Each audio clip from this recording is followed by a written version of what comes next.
Oye, pero no está bien eso que estás haciendo. Si estos paganos ya son convertidos, y si los judíos son convertidos, ya todos son convertidos, son una misma familia. No sigamos con esas separaciones, porque ese tipo de separaciones son hipocresía. Y no podemos, contradice el Evangelio eso. Él me disculpa que se lo esté diciendo aquí delante de todos, pero yo tengo que decir la verdad. No podemos estar en esas actitudes que encierran hipocresía. No, todos somos hermanos, para todo es el Evangelio.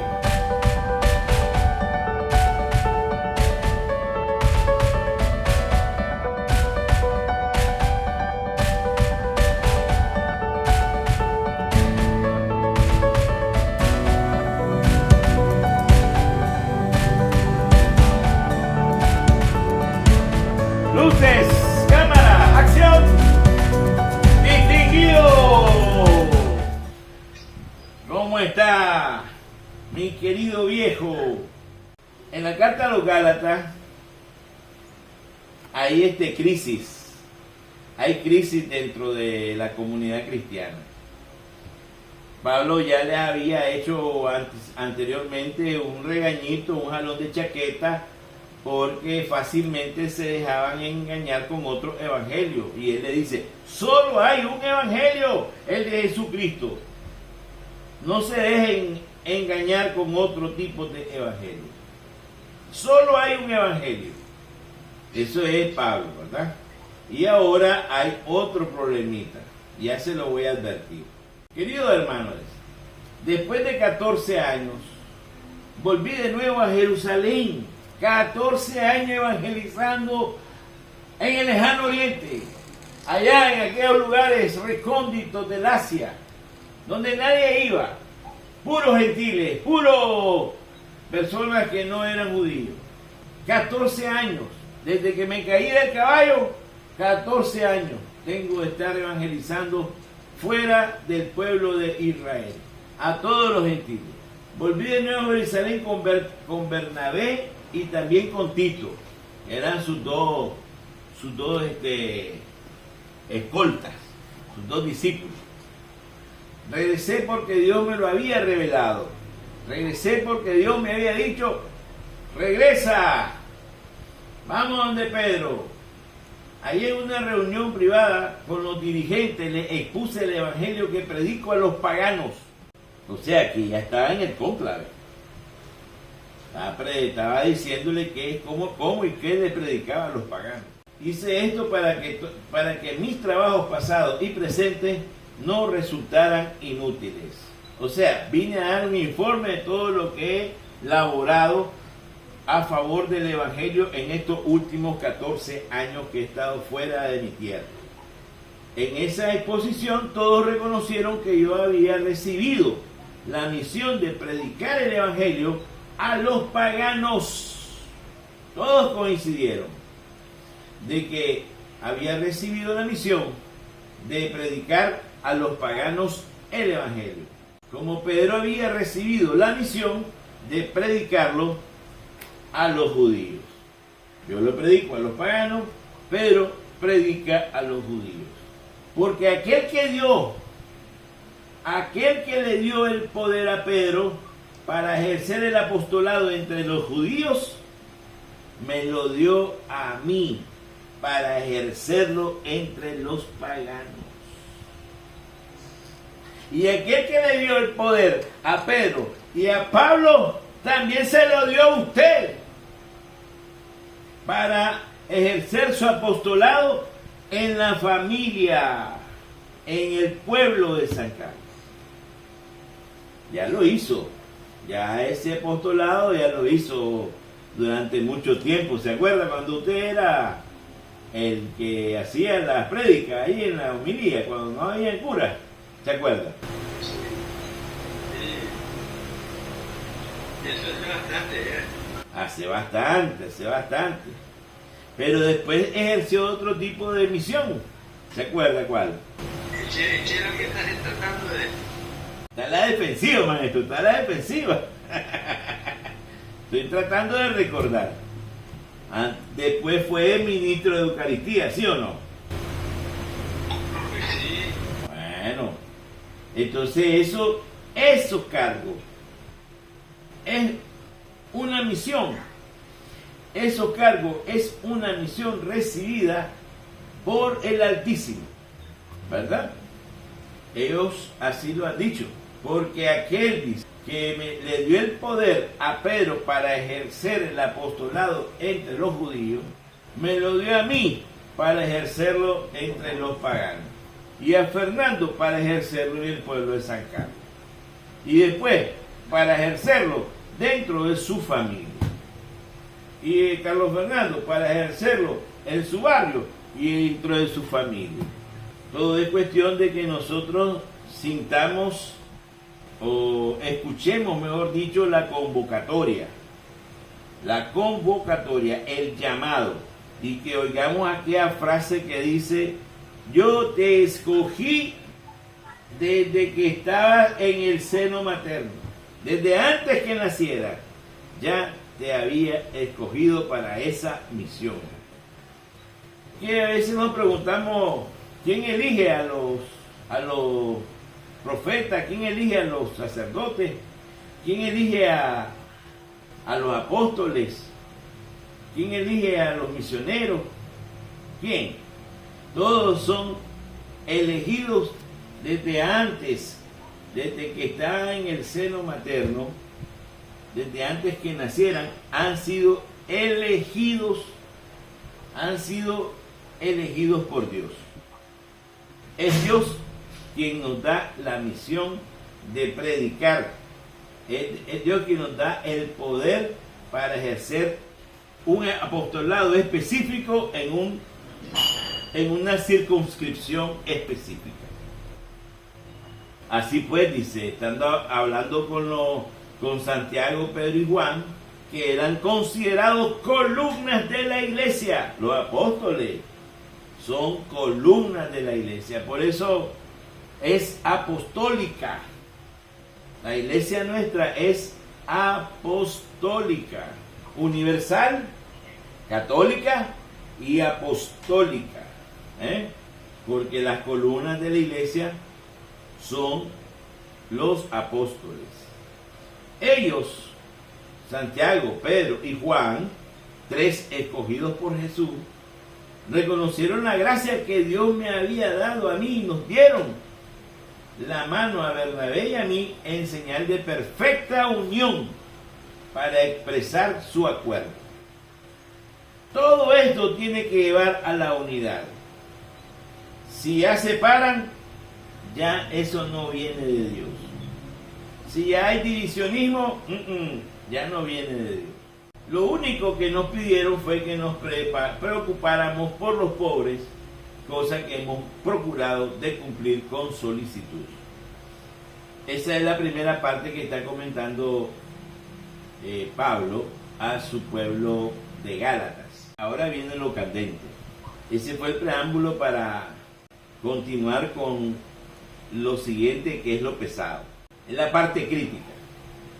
Más tarde, dice, cuando Pedro fue a Antioquía, yo me le enfrenté. Pablo versus Pedro. Me le enfrenté, dice, porque era digno de represión. Sí, yo, el que anda evangelizando a los paganos, enfrenté a Pedro. Sí, ya sé que es el que tiene las llaves del cielo, ya sé que es el hombre escogido como piedra de la iglesia, pero me le enfrenté porque era digno de represión. Y les voy a explicar por qué. Dice, antes de que llegaran algunos judíos enviados por Santiago, Pedro solía comer con los paganos convertidos y no había problema. Él estaba comiendo con los paganos convertidos, o sea, con los de otras nacionalidades que están alrededor de Jerusalén. Y comía en la misma mesa con ellos. No había ningún problema. Pero después empezó a apartarse de ellos. ¿Y por qué lo hacía? Por temor al que dirán los judíos recién llegados. Para no escandalizar a los judíos recién llegados. Y eso no es correcto. ¿Y qué pasó entonces? Los judíos convertidos imitaron su ejemplo y comenzaron a apartarse de los paganos convertidos. Hasta el mismo Bernabé se dejó arrastrar por aquella conducta contradictoria. Una conducta contradictoria. Pedro comenzó bien, pues, recibía a los hermanos que estaban convertidos del paganismo, vamos a decir que eran de Siria, que eran de Fenicia, que eran de Tesalónica, que eran de Corintios, que eran de Roma. Ellos les decían paganos convertidos. Siempre estaba la etiqueta. Eran paganos, pero ahora son convertidos. Ya, siempre estaba la etiqueta así. Entonces, ¿cuál era el problema que tenía Pablo con Pedro? Le decía, ¡yay, Pedro! Vos estabas al inicio comiendo con mis recién convertidos paganos. Pero después, cuando viste que vinieron unos judíos recién convertidos también, ya te apartaste de los paganos para que los judíos no se escandalizaran. Y eso no es correcto. Ese fue el jalón de chacata de Pablo a Pedro. ¿Por qué no es correcto? Porque eso es contradictorio con el Evangelio. El Evangelio es para todo el mundo. Es para todo el mundo. Y vos venís y lo estás haciendo solamente para los judíos. Te le apartás te apartás de los paganos para comer con los judíos y ya los dejas a ellos en otro, los separás de la comunidad. Ellos se sienten mal cuando miran ese tipo de discriminación. Hacer distinción entre las personas, eso no es correcto. Apartarse denota discriminación. Separar denota es hacer diferencia entre las personas, es hacer distinciones, porque aquel es de una raza, aquel es de otra. Y ese tipo de discriminación y de separación y de diferenciación entre las personas no es más que una burda hipocresía. De eso está acusándolo o jalándole la chaqueta, mejor dicho, Pablo a Pedro. Y bien jalada que tiene. Miren lo que dice el Papa Francisco. Hay muchas situaciones en donde se puede verificar la hipocresía. A menudo lo encontramos en los centros de trabajo. Uno haciendo la carita de, sí, amigo, pero cerruzando el piso. Hay otros, dice, en la política, que ahí es lo más común, que siempre los políticos ponen una cara, pero lo que quieren hacer es otra. Pero donde particularmente es detestable es en la iglesia. ¡Tan, tan, tan, tan! La hipocresía en la iglesia, dice el Papa Francisco, es detestable. Y lamentablemente, dice, existe la hipocresía en la iglesia. Y hay muchos cristianos y muchos ministros hipócritas. Está fuerte la predica del Papa Francisco. ¿Por qué es detestable la hipocresía? Porque se supone que somos proclamadores de la compasión, de la misericordia de Dios, del amor de Dios a toda la criatura, a todos los hermanos. Se supone que todos somos hijos del mismo Dios y Padre. A todos, sin distinción alguna. Todos somos hijos de Él. Y ahí está el problema, que predicamos que todos somos hermanos del mismo Dios y Padre misericordioso, y de repente comenzamos a hacer separaciones, distinciones entre uno y otro dentro de la feligresía, dentro del redil, que ahí llegan de todo. Ahí llegan buenos y malos. Ahí llegan hijos pródigos, hijos mayores, hijos menores, hijos de todo el mundo. ¿Ya? Y que comencemos nosotros a hacer ese tipo de discriminación y separar a los judíos de los paganos convertidos. Supuestamente todos son convertidos. Los judíos son convertidos, los paganos son convertidos. Y de repente miramos que siempre se les separa dentro de la iglesia. Si ya están convertidos, entran al mismo redil. Y Pedro estaba cometiendo el mismo error de antes de separarlos a los unos de los otros. Y eso es lo que no quiere Pablo. Porque todos somos un mismo cuerpo. Somos iglesia, el cuerpo de Cristo. Y no podemos estar separándonos. Los que separan a la iglesia son hipócritas. Son hipócritas. Porque se supone que nosotros ahora andamos en modo compasión, en modo misericordia. Tenemos que pensar con compasión y con misericordia siempre, sin juzgar a nadie. No juzguéis para que no seáis juzgados, sin juzgar a nadie. Y eso es lo que lamenta el Papa Francisco en una de sus interlocuciones ahí. A ver, la hizo en una audiencia general el 25 de agosto del 21. Dice el Papa Francisco que un hipócrita no sabe amar. Es que eso es lo que escandaliza dentro de la iglesia, que existe hipocresía. Hay favoritismo. Hay favoritismo. Y eso es lo que no quiere, porque todos nosotros somos hijos de un mismo Padre, que es Dios rico en misericordia. Todos somos hijos de un mismo Padre, que es Dios rico en misericordia. Y por eso el Evangelio de hoy, los apóstoles le pidieron a Jesús: Señor, enséñanos a orar como Juan enseñó a sus discípulos. Entonces Jesús le dijo: cuando oren digan, Padre. ¿Qué significa eso?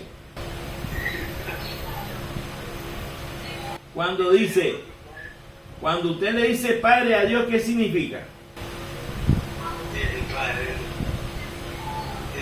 Padre de todo. Que Dios es el Padre de todo. ¿Sabe qué significa? Que estamos reconocidos. Que estamos reconocidos por Dios como parte de su familia, que no somos hijos bastardos, como se decía antes peyorativamente a los que no llevaban el apellido. Antes era una discriminación terrible la que había aquí. Ya eso ya no existe, pero se le decía bastardo a los que no eran reconocidos por el Padre. Y aquí, en la revelación de Jesucristo, dice: Dios los reconoce como sus hijos. Entonces, cuando dice Jesús, ustedes cuando se dirijan, digan Padre. Diríjanse a su Padre, porque Dios es su Padre. Gran revelación. Dios es mi Padre. No soy un bastardo.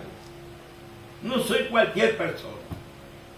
Mi papá es Dios. Está por todo, sobre todo nombre, el nombre de Dios. Y ese es mi Padre. O sea, ya ahí comienza uno a tener un significado y una dignidad suprema. Hijos de Dios. Hijos de Dios. ¿Qué le parece? Una dignidad suprema. Hijos de el Rey de los cielos. hijos, hijos, porque ese Rey de los cielos es mi Padre. ¡Wow! Había una historia de un par de hermanos que eran gemelos. El príncipe y el mendigo se llamaba la historia. Donde los dos nacieron en el mismo día y los dos eran varones. O sea, herederos del reino. Pero por astucia de destino, no sé qué pasó ahí, a uno lo separaron del otro y uno quedó en la corte y el otro lo mandaron a un pueblo lejano. Y ese era el mendigo. Pero que al final, el que estaba en la corte y se educó en la corte se volvió malo, muy mal educado y todo eso.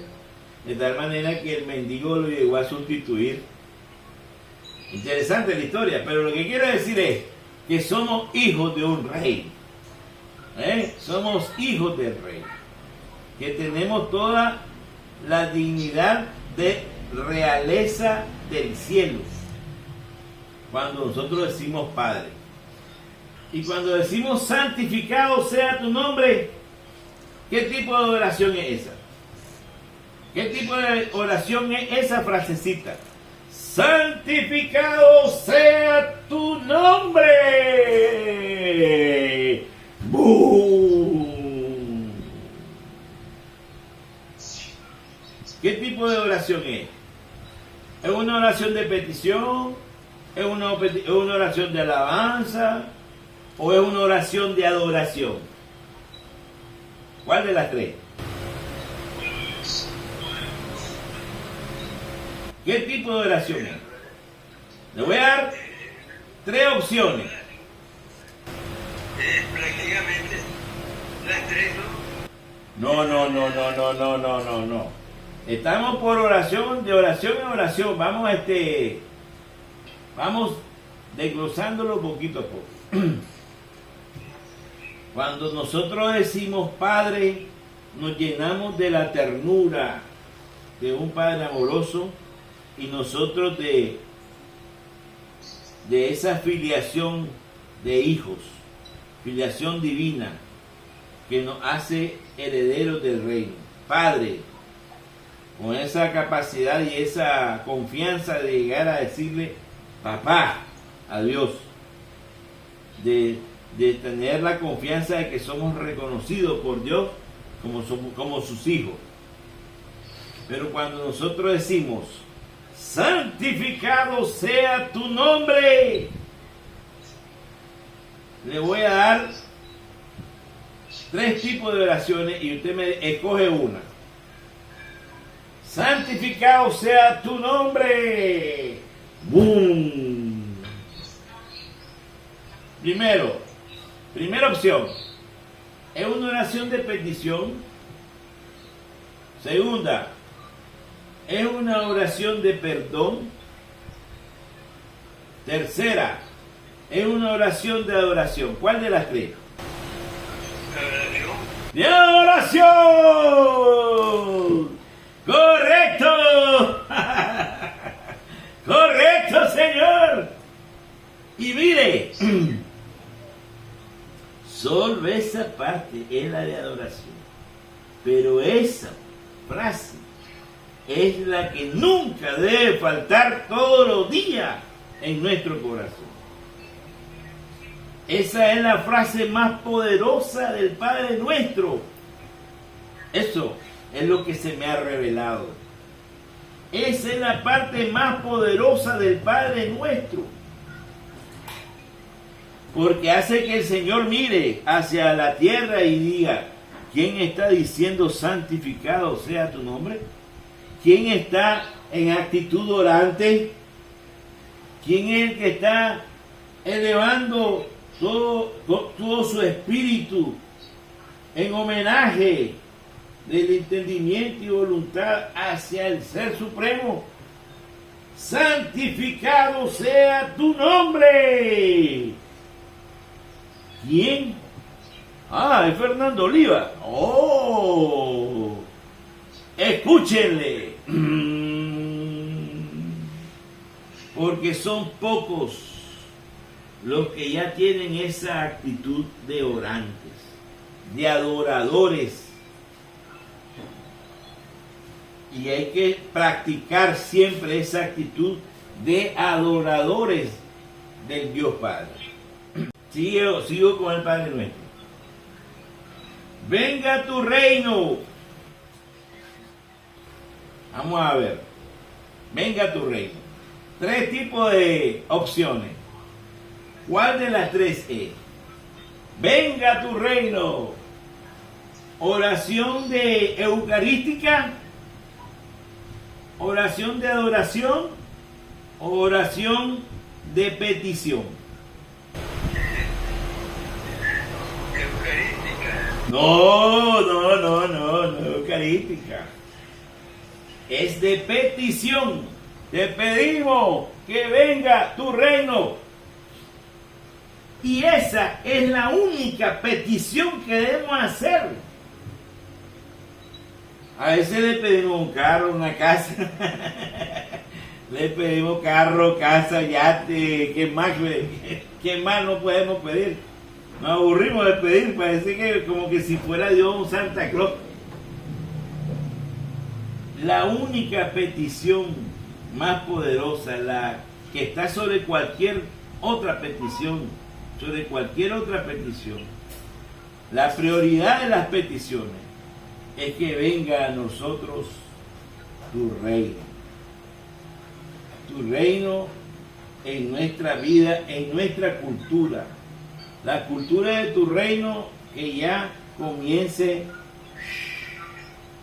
a difundirse y a difuminarse dentro de nuestra cultura. Venga tu reino. Es una petición poderosa también porque dice el Señor, buscad el reino de Dios y su justicia y todo lo demás quedará por añadidura.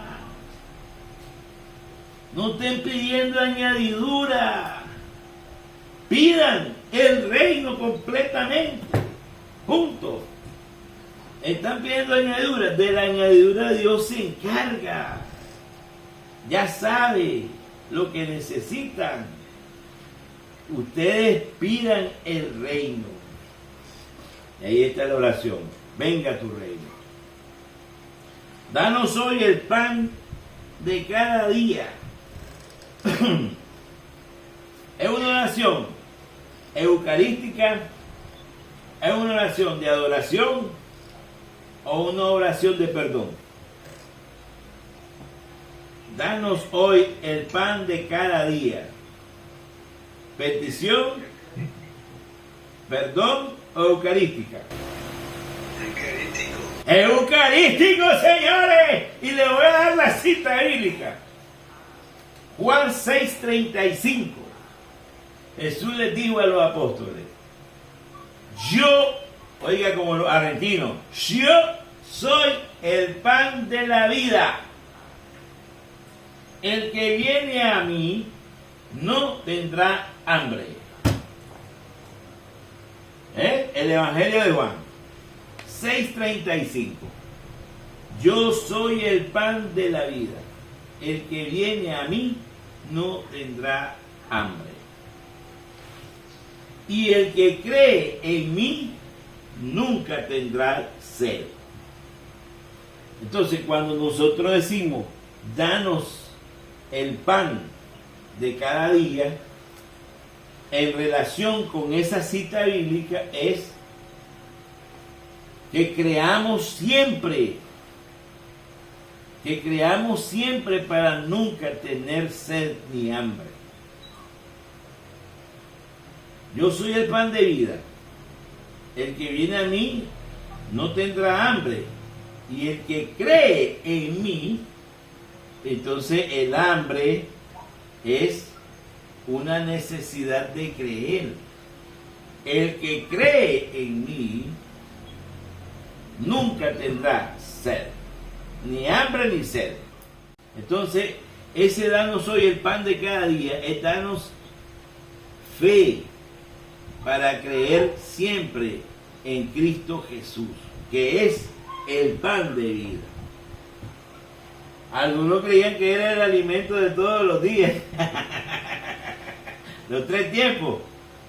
Eso es nimiedades. Ya, no se preocupen por las nimiedades. De eso se encarga el Señor. Miren las aves del cielo cómo comen y beben y no trabajan. Así que cálmense. Ustedes pidan el pan de cada día, pero no cualquier pan, sino el pan que se autoproclama: yo soy el pan de vida, Jesucristo. Y el que viene a mí y el que cree en mí nunca tendrá ni hambre ni sed. Pero hay que pedir ese pan que esté aquí presente con nosotros. Entonces esa es una oración eucarística. Danos hoy el pan que es Jesucristo mismo, el pan que quita la hambre y la sed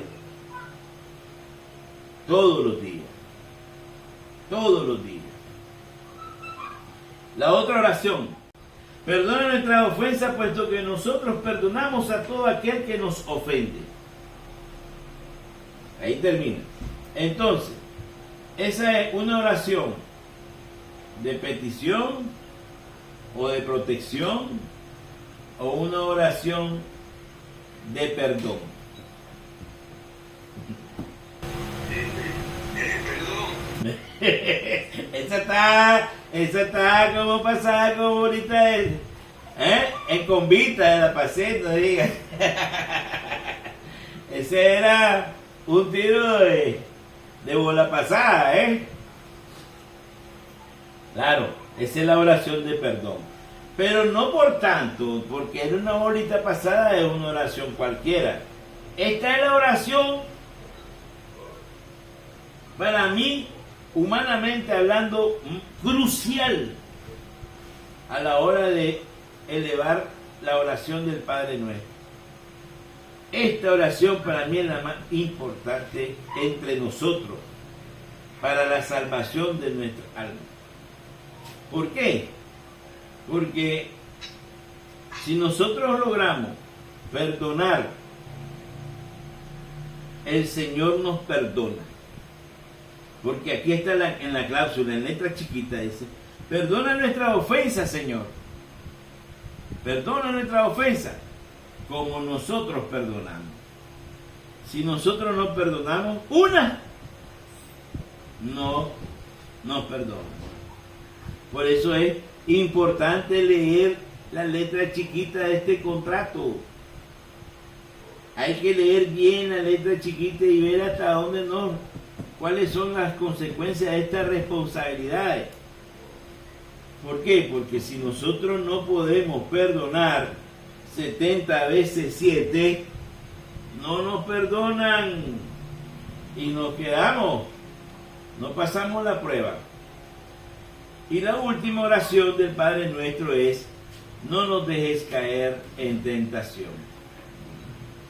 Esa es una oración de amparo y protección. No nos dejes caer en tentación. Así que con estas últimas frases del Padre Nuestro, nosotros debemos de orar con más sentido contemplativo, no a la carrera. Hay que ir meditando cada una de esas frases, porque en cada una hay un tipo de oración diferente. Encontramos la oración de adoración en solo la entrada. Primero encontramos el reconocimiento de la paternidad divina. Segundo, encontramos una oración de adoración. Después encontramos una oración de petición. Luego encontramos una oración eucarística. Y luego encontramos la oración poderosa, que es la oración del perdón. Y luego la oración del amparo. 6 tipos de oraciones encontramos. ¿Qué le parece? Es una oración poderosa. Por eso, esta es la oración para mí más importante. El autor es el mismo Jesucristo, el Hijo de Dios. El mismo Jesucristo hizo esa oración. Y es una oración poderosísima y tenemos que saber aprovechar en los momentos en que oramos, estar en completa expectación sagrada y contemplativa para poder aprovechar toda la riqueza, para llenarnos de energía divina, para que Dios nos embargue con su Espíritu Santo a través de la oración del Padre Nuestro. Eso le vamos a pedir al Señor dos cosas. Uno, que sepamos orar con todo el corazón esta oración preciosa que nos enseñó Jesucristo. Que sepamos hasta dónde llega su capacidad para que podamos ser cada día mejor y que no terminemos o que no caigamos en los errores que caía la comunidad en aquellos tiempos, en estar haciendo discriminaciones y separando a unos de otros. Todos son convertidos, ¿por qué andan separando? Dice Pablo. Oye, pero no está bien eso que estás haciendo. Si estos paganos ya son convertidos, y si los judíos son convertidos, ya todos son convertidos, son una misma familia. No sigamos con esas separaciones, porque ese tipo de separaciones son hipocresía. Y no podemos, contradice el Evangelio eso. Él me disculpa que se lo esté diciendo aquí delante de todos, pero yo tengo que decir la verdad. No podemos estar en esas actitudes que encierran hipocresía. No, todos somos hermanos, para todo es el Evangelio. Y esa es la realidad que aquí nos cae a nosotros también, en nuestra iglesia. Porque de alguna manera separamos, hacemos divisiones. No, esos son pecadores, no, nosotros sí somos buenos. No, es que aquí ellos andan en malos pasos, no, es que nosotros sí damos buenos pasos, separando. Porque en este caso ya estaban convertidos, pero Jesucristo llegó antes. Cuando comía con los pecadores, cuando comía con los que lo criticaban los fariseos, mira, se sienta con los publicanos y los pecadores. Jesucristo se sentaba a comer con ellos antes de que se convirtieran, no para aprovechar la francachela, sino para que ellos percibieran la compasión que embargaba a Jesucristo a su entorno, para que ellos sintieran la ternura, la amistad de Dios, independientemente que aún no se hayan convertido. Pero ellos tienen que saber de la ternura, de la compasión de Dios y también de los hermanos que están alrededor de Dios o de la iglesia. O sea, no podemos andar, no, eso no se han convertido todavía, pues no, démosle la espalda, no podemos. Al revés, tenemos que ir a buscar a la oveja perdida. Tenemos que ir a buscar al hijo pródigo. Tenemos que ir a buscar al no convertido. Tenemos que comer con él, compartir con él, que él sienta la carga de energía que damos de compasión, que hemos recibido nosotros del amor y la compasión de Dios. Embargados de ese amor y de esa compasión, de esa misericordia, nosotros tenemos que entregarle gratuitamente al resto, independientemente de si esté o no esté convertido aún, de llevarle ese regalo, porque andamos en modo de compasión, en modo de misericordia, en modo de urgencia, queriendo revelar o anunciar el reino de los cielos. ¡Que así sea! Así sea, pues. Amén. Amén. su bendición, Padre mío.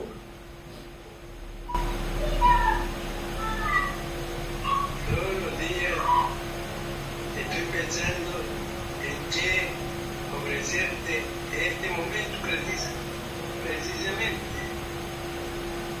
Y yo lo único que añoro es que el Padre Celestial te unja con el Espíritu Santo, el Espíritu de amor y de todo lo da, porque tener material para eso. Y yo quisiera que ya te pusiera de una vez por todas a enseñarle a la gente que todavía no comulga. Amén. Amén.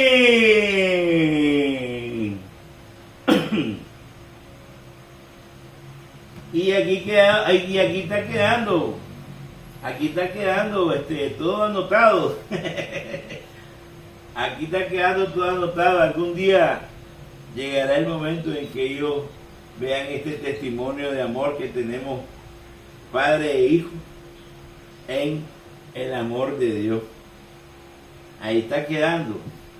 Algún día lo van a leer. Puede ser mañana, puede ser un mes, puede ser un año, pueden ser 10 años, puede ser dentro de 100 años, puede ser dentro de un siglo, bueno, 2, 10 siglos. Ya sembramos. Nosotros estamos sembrando. Nosotros estamos remando. Nosotros estamos tirando la red. Llegará el momento en que los peces busquen la red. ¿Verdad? Pero lo que sí es cierto es que todo es producto